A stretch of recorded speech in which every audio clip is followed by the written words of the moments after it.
And so David was able to kill Goliath because he had spent years, you know, practicing.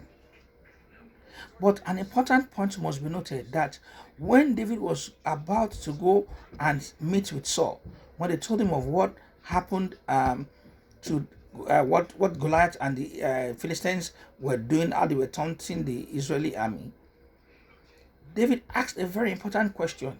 He said, "What shall be given to the person that kills Goliath and takes this reproach away from Israel?" He knew there was something going to, there was a compensation made available. And prior to that, Saul had already promised that, look, anybody who can confront Goliath and kill Goliath as a motivation, the person his family will be exempted from taxes in the whole of Israel. The person will be given several gifts, and the person will marry the king's daughter. Personally, I believe one of the motivating factor for David was because of the king's daughter. If you look at the life of David doesn't play with his women. So what could have given a young chap that confidence to say, look, I will go and take this person? Because he had spent years practicing, so he knew his skills had developed to a point where he could confront Goliath if he had killed a lion, if he had killed a bear.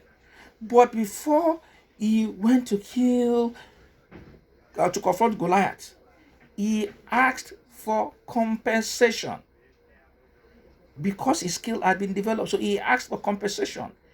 You only ask for compensation based on your skill level.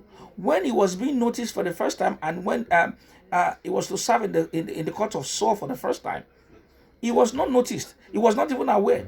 They sent him, so it was his talent that brought him there to serve. And he didn't ask for any compensation. In fact, his parents gave to the king as an appreciation of the good gesture. But in this case, when it was a matter of strictly business and and competence and skills, because every other person was scared and his life was asking, he asked for compensation. He demanded what would be given, and they told him because he had developed his skills over the years and he was confident. And therefore, when he killed David, and when he killed Goliath, he was adequately compensated.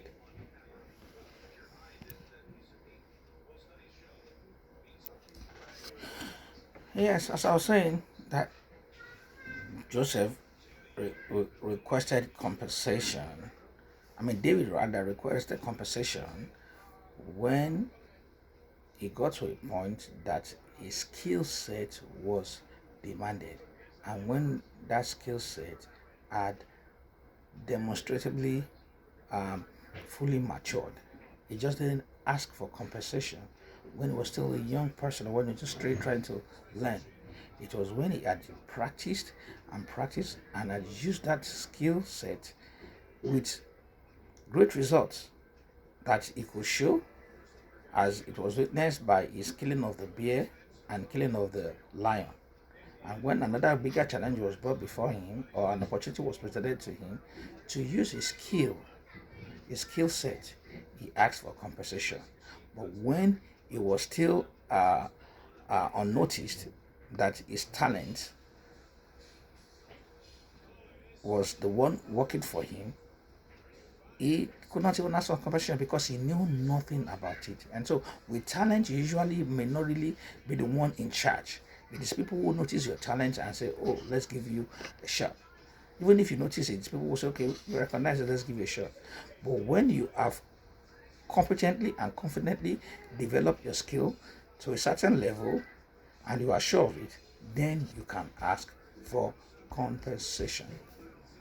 So I will stop at this point. I think with the few examples I've given, especially in the life of Joseph and the life of David, you will have no doubt in your mind, and I also have a better understanding of when to require or request compensations for whatever given talents, gifts, and abilities God has given upon you, given unto you.